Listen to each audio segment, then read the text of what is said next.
really seen this topic spoken about on the internet, but I think it's really important. So if this video resonates with you, I think it would be really cool to start discussion around this. So feel free to comment below what you think, or share this video because it affects all of us and not just singers. In this video, we're going to be talking about the connection between the voice and the body and why voice shaming is a very real thing. It is super common. Perhaps it's happened to you, or you may have done it yourself. No one really thinks anything of it. It can seem really harmless, but it can be highly damaging to our self-esteem to the point where it puts a lot of people off singing for years and even affects our ability to feel that we can freely communicate with other people.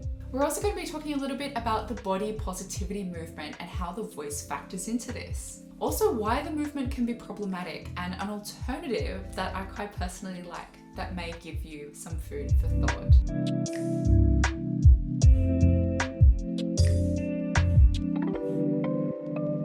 Hello lovely ones, this is Livia. I'm a professional operatic soprano, voice teacher and the founder of Singing for Self-Care, and now just recently an accredited professional counsellor. If you're interested in checking out my new counselling and coaching services, you can do that through my website and I'll put a little link in the description. And as always, if you like health and heart-based singing, I highly suggest you subscribe because I'm here for you every Monday with tips on your most powerful method of self-care, your voice. Because remember, you and your voice are practically magic. Let's start off with clarifying what body shaming is. The Merriam-Webster dictionary defines body shaming as to criticize or mock someone for supposed bodily faults or imperfections.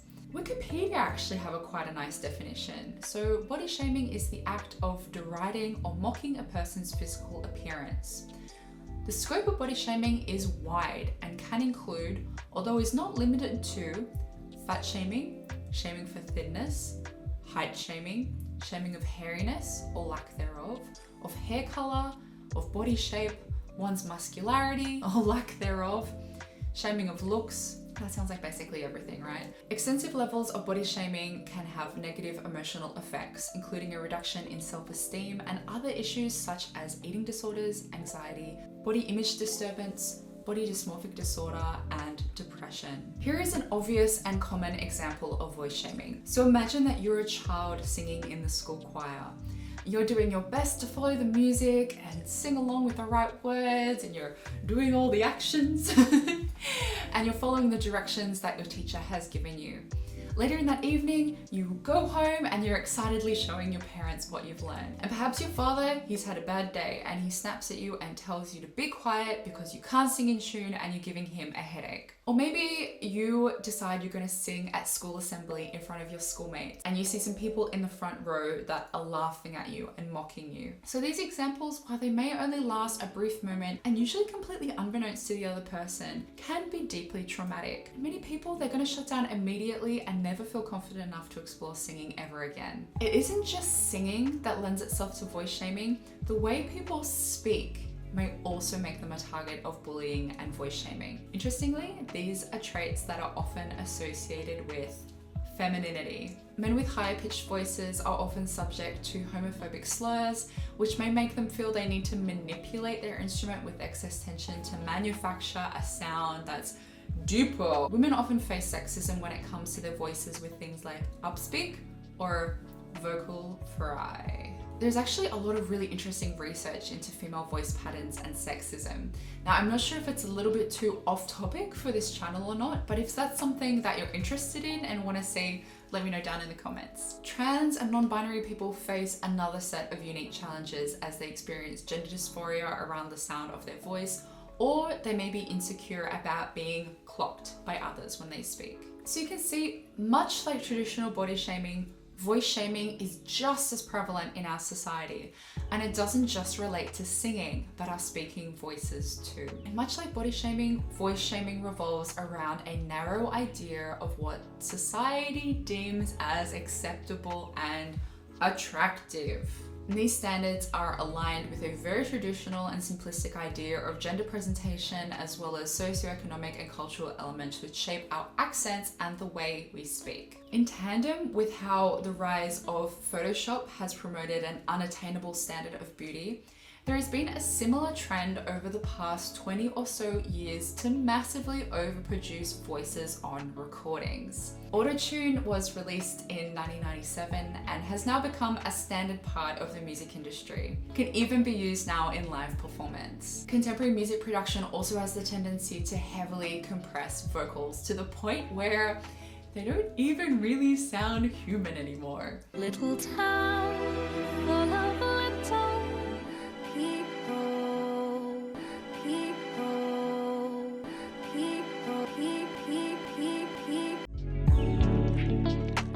You may be wondering, hey, you're a voice teacher. Are you saying that you just let your students sing out of tune or whatever so you're not voice shaming them? Ha ha ha. Hell no. My students don't get away with anything. Hello, I know some of you tend to watch these videos, you know it's true. But unless we've been working together for a really long time or they're an advanced student, I will never just say, you're singing out of tune. I mean, how does that help? If you've been told that you're singing out of tune, you're either going to be too busy listening to yourself or too self-conscious to properly commit to the adjustment in your technique necessary to actually sing in tune. Because all of this stuff, it requires full release, which is something that you just cannot do if you're feeling scared and self-conscious. You know, 9.5 times out of 10, singing in tune has nothing to do with your ears, but it has everything to do about mind-body coordination. So it makes way more sense to just jump to the source of the issue, which most of the time is going to be related to breath management, and just spare the singer from any unnecessary discomfort. And this goes for all technical things that you can work on. Just go to the source and work through it. There is no point on just chucking on a potentially damaging label. So voice shaming or criticism that doesn't come from a place of empathy or tact, it just slows the whole process down. The voice is unique when it comes to music. Our body is our instrument and it's an inextricable part of us. So not only do we use our voice to sing, we also use it to express our basic needs, our thoughts, our feelings. We use our voice to laugh, to scream, to cry. Each person's physiology is different, and when you combine the uniqueness of a person's body with the individuality of their background, so everything that has ever shaped that person in their life, it gifts us with a voice that has literally never existed before and will never exist again. The voice is so unique that when you get to know what someone sounds like, you can recognize them like immediately on a recording. The voice, it's an extension of our body after all, and it's created by the air from our lungs causing the vocal folds to vibrate, and then it creates its own sonic signature as it travels through us and out of our mouths. So being part of our body, our voice is also subject to shame from the outside world. So this is a good place to segue into the body positivity movement. Body positivity emphasizes that all bodies are beautiful, and the movement strives to be inclusive of bodies that have been marginalized by society. So I'm just going to put the voice to the side just for a moment, because the voice hasn't yet been openly included in the body positivity movement, which I suspect is due with the movement being catalyzed on Instagram, which is predominantly an image-based platform, so the voice has less pertinence there. But we will circle back around to the voice again soon. So at the time of this video, there are 16.5 million posts for the hashtag body positive on Instagram. And when you consider what performs best on that particular platform, the movement has become more visual and performative over time. And as a result, the perception of what body positivity actually is has changed. So body positivity now seems to equate with positive body image. So having a positive body image means that you like the way you look, which is the prevalent message now of the hashtag. And this is because the majority of posts are focused on appearance alone. So this may come in the guise of models revealing what they look like in flattering versus unflattering photos, or makeup or editing free selfies, or bikini pics of people who don't necessarily fit what body shape is currently in fashion. Over time, the message of body positivity has been confused. And my theory on perhaps why this has happened is to do it with marketing in the beauty industry. So when cosmetic companies became privy to the movement, they realized that creating insecurities to then advertise a product to fix said insecurities may be a bit old hat. and that perhaps hijacking the body positivity movement with advertising, which leaves people feeling empowered, that could be a worthwhile business move. So for example, Dove has huge campaigns which aim to inspire their audience, and then as a result they're going to develop an emotional association with the brand so they can sell you moisturizer. You know, they don't really care about your mental health or changing the systems that initially made you doubt yourself in the first place. So self-love, diversity, inclusion, these are all wonderful cornerstones of the body positivity movement. But there are some points within body positivity that still perpetuate ideas that can still lead us to feel shame, as well as failing to address the reasons for our underlying body and voice dissatisfaction. So the movement says that every body is beautiful, and by the same token, every voice is beautiful in its own way. The issue with this is that it still equates the notion of beauty with the notion of worth.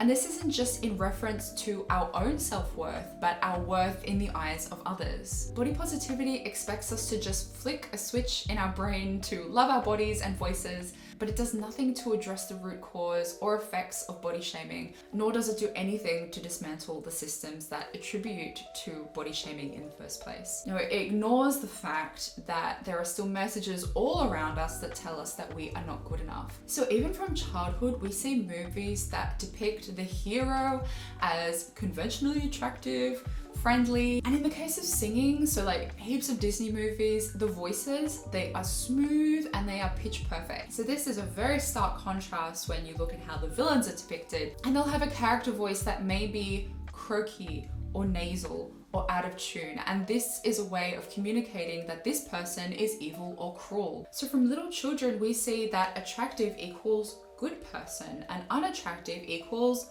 bad person. There's the message that our perceived attractiveness is an important part of our relationships and how we move through the world. And it says that if we have a voice that doesn't sound a certain way, or a body that doesn't fit a certain standard, that we simply aren't deserving of love or respect as someone else who does fit that mold. You know, romance, adventure, opportunities, that these are all for people who look and sound attractive. And when you fail to address the systematic classism, racism, ableism, and all the other socio-political elements that make up voice and body standards, it makes it very hard to immediately just push all of this aside and then just fully embrace ourselves positively as if all this social programming doesn't exist. So despite the maxim of everyone is beautiful, advertising, movies and TV, the music industry, the beauty industry, the fashion industry, basically like everything, society at large, it says something very much at odds with this. So not only this, but when we don't feel positive about our self-image, we now have this weird sense of guilt. So that feeling of like, I should love myself. I can rationalize that every voice and every shape and every size is beautiful, but I'm still listening to my singing and cringing. I can barely look at myself in the mirror. Now I feel like I want to change myself, so I guess that just means I'm bad at being body positive. So to go from feelings of shame around your body or voice all the way to I love my body and voice, that can be a big stretch for many of us. And the truth is, we're complicated beings and our thoughts and our feelings aren't fixed. So there are days where you are gonna feel fierce and you're gonna carve up like Beyonce in your practice session and you're gonna feel cute and you're gonna feel sexy. There's also gonna be days where you don't feel beautiful and perhaps your voice isn't cooperating, you know, you've got some swelling on your vocal folds, you feel bloated, your skin's breaking out, like whatever it is. You know, why is having a beautiful voice and body so important that we feel we need to create movements to help us feel beautiful all the time? Is being beautiful really the only thing that matters? Is beauty something that needs to be on the forefront of our minds as a social currency? You know, why do stretch marks or untrained voices, why do they need to be morphed into something attractive? Why can't they just exist? Why can't they just be? So this is where the notion of body neutrality comes in. And I really like this concept when it comes to the voice. So rather than adopting a forced positivity, which can feel really authentic at times when you're having a bad voice day, body neutrality can be useful to first explore our bodies from a place of less judgment. Body neutrality centralizes what our bodies do rather than what they look like. It also stresses the importance of accepting yourself as a whole person. that your value is determined by what's inside and not outside. So imperfections, and specifically loving them, doesn't even come into the equation because perfection doesn't exist. There will be days where you love your body and your voice, and there are going to be other days that you won't. But you, your worth, and all the amazing things that make you, you, have not changed. It takes off the constant and quite performative need to be feeling attractive all the time. A big ethos of mine when teaching singing is viewing singing as meditation. What I mean by this is when you're practicing, you determine something specific that you want to work on and you hone your focus onto one or like maximum two things. So that may mean, for example, you're thinking, okay, I'm going to sing this line 3 times as legato as I possibly can. And you focus on this thing without any judgment. You remove the need to listen to yourself and criticize as you go, because all you're doing is concentrating on the sensation of singing itself. And this lends itself very much to the concept of body neutrality. So when you're constantly listening to yourself and making micro adjustments, you take away from your ability to just release, which is what you really need in singing technique. So I use the analogy of a gymnast doing floor work. So in order to do all the complicated flips and turns, they need a really big run up, and then they take their first big jump with complete confidence and focus. Now, if they start to second guess themselves or try kind of watching what they're doing mid-jump, they're not going to be able to land that jump. Singing is the same, especially when it comes to things like singing high notes. If you start to critique and listen to yourself during difficult passages and you're thinking to yourself like, oh, my voice sounds bad, you're gonna fall on your face.